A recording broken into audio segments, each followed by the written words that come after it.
சென்னையை பொறுத்த வரைக்கும் சனி ஞாயிறு ஆனா நிறைய பசங்க பொண்ணுங்க பெரியாட்கள்லாம் பப்புக்கு போயிட்டு ரெஸ்டோ பாருக்கு போயிட்டு நல்லா கட்டிங்க போறது டான்ஸ் ஆடுறது என்ஜாய் பண்றதுன்னு சொல்லிட்டு எல்லாம் முடிச்சதுக்கு அப்புறமா வீட்டுக்கு போயிருவாங்கப்பா அப்படின்றது மட்டும் தான் பொதுவா நமக்கு தெரியும். ஆனா வீக் டேஸ்ல நிறைய ரெஸ்டோ பார்ல பாத்தீங்கன்னா டோக்கன் கேர்ள்ஸ் அப்படின்ற ஒரு கான்செப்ட்ல நிறைய கேவலமான விஷயங்கள் பண்ணிட்டு இருக்காங்க.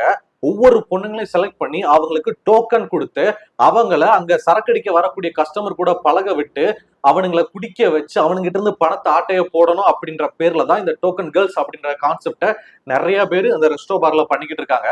சோ இந்த கேவலமான கான்செப்டை யார் எடுத்து நடத்திக்கிட்டு இருக்காங்க, இதுக்குள்ள எந்த மாதிரி பொண்ணுங்கலாம் உள்ள வந்து விழுகுறாங்க, அவங்க யாரை டார்கெட் பண்ணி பணத்தை புடுங்குறாங்க, இதுல மாட்டிக்கிட்டு சிக்கி சீரழிகிறது சென்னையில எந்த மாதிரி ஆளுங்க, இந்த கலாச்சார சீரழிவு கொஞ்சம் கொஞ்சமா தமிழ்நாட்டுல மற்ற இடங்களுக்கு எந்த மாதிரி பரவிக்கிட்டு இருக்கு அப்படின்றதான் ஃபுல் டீட்டெயிலா இந்த செய்தியில நீங்க தெரிஞ்சுக்க போறீங்க. நம்ம சென்னையை பொறுத்த வரைக்கும் இங்க இருக்கிற எல்லா ரெஸ்டோ பாரு பப்புகளை பாத்தீங்கன்னா சனி ஞாயிறு அவ்வளவு கூட்டம் வருங்க, அவ்வளவு சேல்ஸ் நடக்கும்.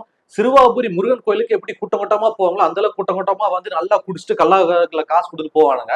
அந்த பப்பு பார் ஓனருக்குலாம் நல்லா காசு கட்டும், ஓகே நல்லா ஹாப்பியா இருப்பாங்க. ஆனா இதுவே வீக் டேஸ்ல பாத்தீங்கன்னா அந்த பப்பு பாருக்கு வந்து அவ்வளவா சேல்ஸ் நடக்காது, உள்ள வந்து காத்து அடிச்சுக்கிட்டு இருக்கும்.